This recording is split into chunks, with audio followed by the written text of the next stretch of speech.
आदरणीय मुख्य अतिथि महोदय,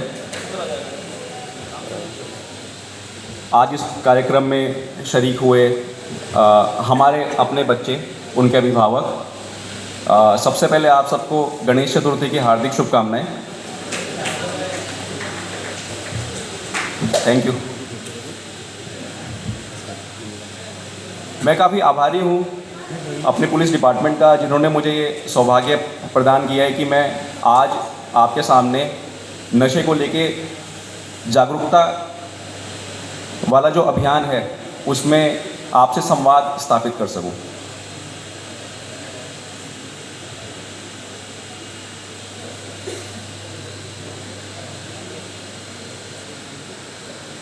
कोई भी कार्यक्रम बाई डायरेक्शनल हो, दोनों तरफ से हो, तो उसके परिणाम ज़्यादा अच्छे रहते हैं।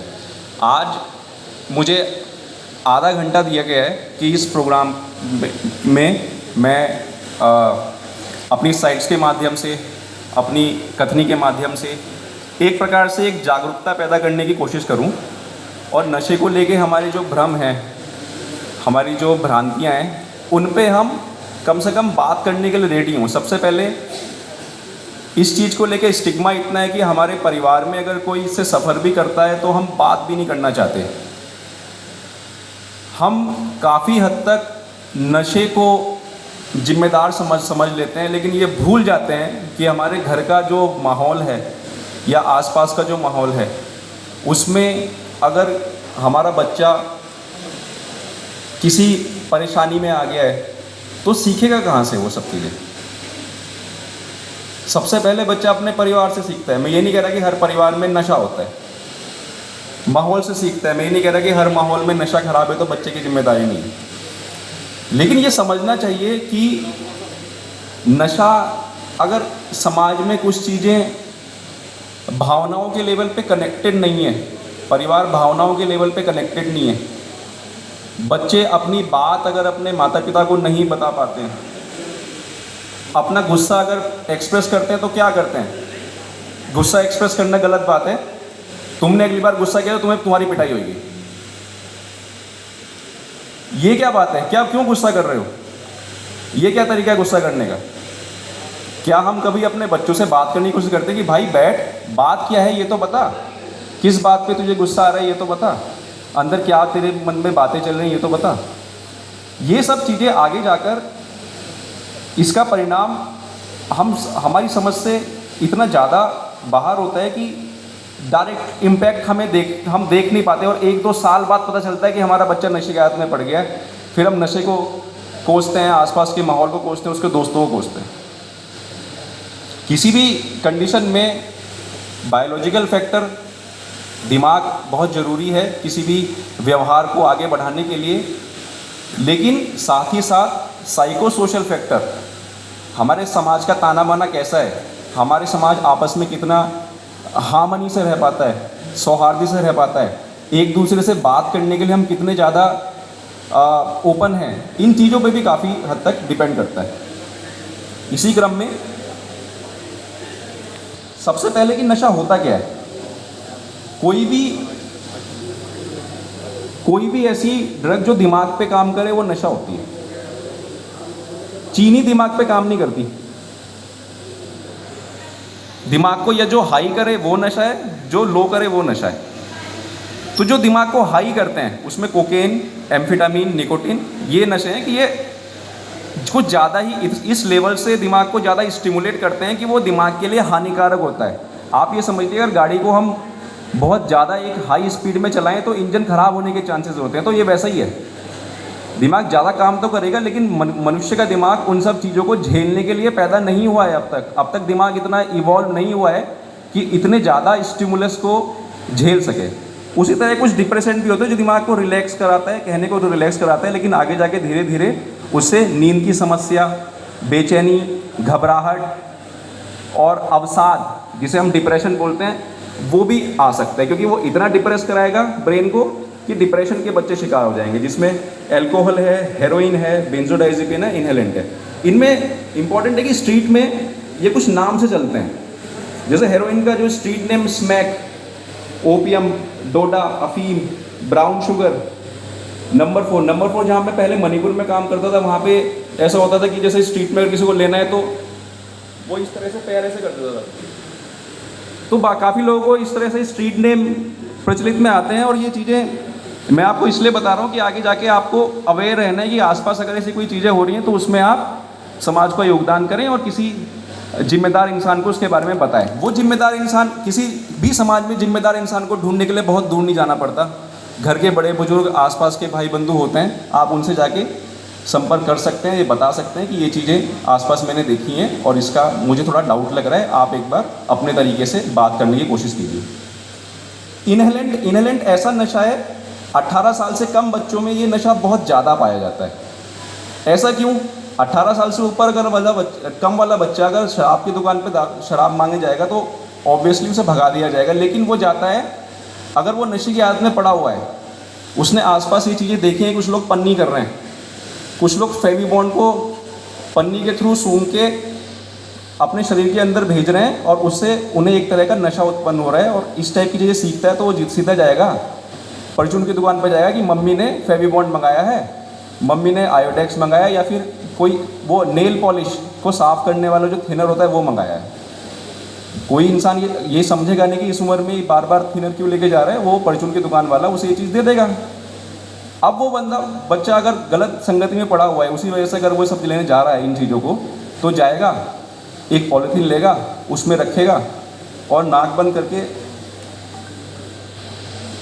जस्ट लाइक दैट, जिसमें ये थिनर वाली चीज़ है, इस तरह से उसे सूंघता है। और ये नशा शराब के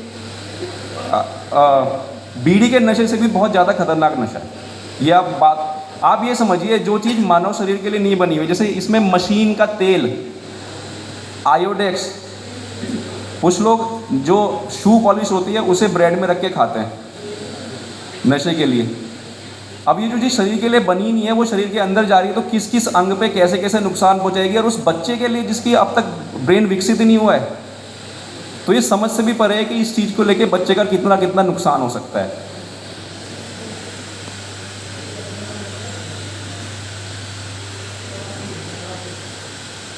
ये फैंसी टैबलेट आती है मार्केट में, WY टैबलेट बोलते हैं। वर्ल्ड नाम इतने फैंसी दिए जाते हैं जो बेचने वाले होते हैं कि वर्ल्ड इज़ योर्स, कि तुम्हारी दुनिया हो जाएगी, 3 दिन तो तुम्हें नींद नहीं आएगी और पढ़ाई कर सकते हो बहुत अच्छा।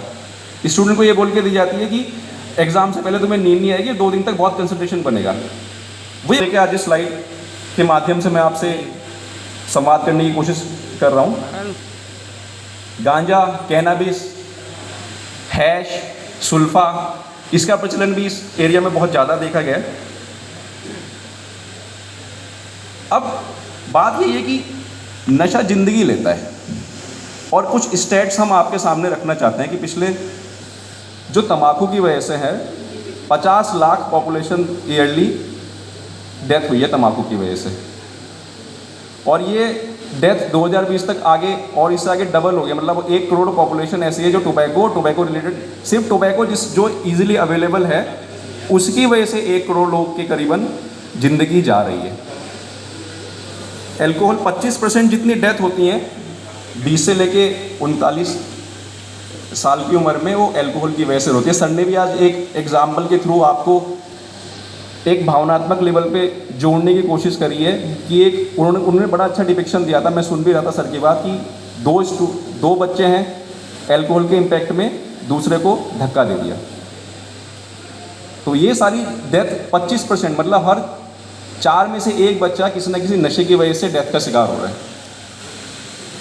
ये लेटेस्ट डाटा है ministry of justice and women empowerment का, जिसमें बताते हैं कि एल्कोहल के यूज़र इंडिया में 16 करोड़ हैं, जिसमें प्रॉब्लमेटिक यूज़र 5.7 करोड़ हैं। अब ये 5.7 करोड़ अगर प्रॉब्लमेटिक है तो इनकी वजह से इनके शरीर पे आने वाली जो हानि है उसको लेके मेडिकल फील्ड पे बहुत बर्डन पड़ता है। मेडिसिन में, लीवर क्लिनिक में 80% जो पेशेंट आते हैं वो सब एल्कोहल की समस्या को लेके ग्रसित रहते हैं। इसी तरह कैनाबिस को लेके 3 करोड़ यूज़र इंडिया में कैनाबिस के हैं, जिसमें 72 लाख प्रॉब्लमेटिक यूज़र हैं, और वो प्रॉब्लम उन्हें पागलपन की तरफ भी लेके जाती है। इसी तरह ओपियाइड, अब आप बोलेंगे कि ओपियाइड के तो सिर्फ 2 करोड़ हैं। ओपियाइड का सीधा क्राइम से कनेक्शन है। अगर ओपियाइड डबल होगा तो क्राइम 4 गुना होगा। अगर ये 2 करोड़ के 4 करोड़ हो जाएं तो क्राइम रेट 9 गुना बढ़ जाएगा, सीधा क्यूब में बढ़ेगा। 8 गुना बढ़ जाएगा, मतलब 8-9 गुना बढ़ेगा, सीधा क्यूब में बढ़ेगा। तो आप ये समझिए कि इसका इम्पैक्ट इतना कितना सोसाइटी पर पड़ता है। तो ये दो, अगर यहाँ पे जो 2.1 इंडिया का प्रिवेलेंस है, अगर 5% तक हो गया तो एक बहुत ज़्यादा इमरजेंसी सिचुएशन डिक्लेयर करनी पड़ेगी पूरे इंडिया में, जहाँ क्राइम को लेके, इकोनॉमिक मिसयूज़ को लेके काफ़ी तरह से कंट्रोल करना बहुत मुश्किल हो जाएगा। लोग क्यों जाते हैं, बच्चे क्यों जाते हैं ड्रग्स की तरफ? बहुत से बोलते हैं कि भाई मुझे तो मज़े के लिए करना है, एक बार ट्राई करना है। भूल जाते हैं एक बार ट्राई करने के चक्कर में ऐसा जाल में फंसेंगे कि उससे निकलना बहुत मुश्किल हो जाएगा और ज़िंदगी कहीं और रास्ते पे लेके जाएगी। आज जिसे डॉक्टर, इंजीनियर, कुछ और बनना है, पुलिस बनना है, वो कल जाके सिर्फ उसका मन में यही चलता रहेगा कि अगली डोज मुझे कैसे मिले। पीयर प्रेशर बहुत बड़ा प्रेशर है, खासकर इन श्रीनगर के एरिया में, कि दोस्त ने बोला करके देख ले एक बार, करना नहीं है, सीधा मना करना है। कुछ रिस्क टेकिंग पर्सनैलिटीज़ होती हैं, वो भी करते हैं। कुछ स्ट्रेस का बहाना ढूंढ लेते हैं कि मैं बहुत स्ट्रेस में हूँ, तो स्ट्रेस को झेलने के और तरीके भी होते हैं। स्ट्रेस को झेलने के तरीका है बातचीत करना, स्ट्रेस को समझना, फ्रस्ट्रेशन को टॉलरेट करना। लेकिन फ्रस्ट्रेशन अगर टॉलरेट करना नहीं सीखा, यही एक उम्र होती है 16 से लेकर 20 साल तक, जब हम फ्रस्ट्रेशन टॉलरेट करना सीखते हैं, क्योंकि आज से पहले कभी फ्रस्ट्रेटेड होने नहीं दिया घर वालों ने। अब ये उम्र है, मुझे बाहर भी जाना है, दोस्तों से भी मिलना है, पढ़ाई भी करनी है, यूनिवर्सिटी भी जाना है, बहुत सारी टेंशन है और मैं घर से बाहर भी हूँ। और आज से पहले मुझे घर से बाहर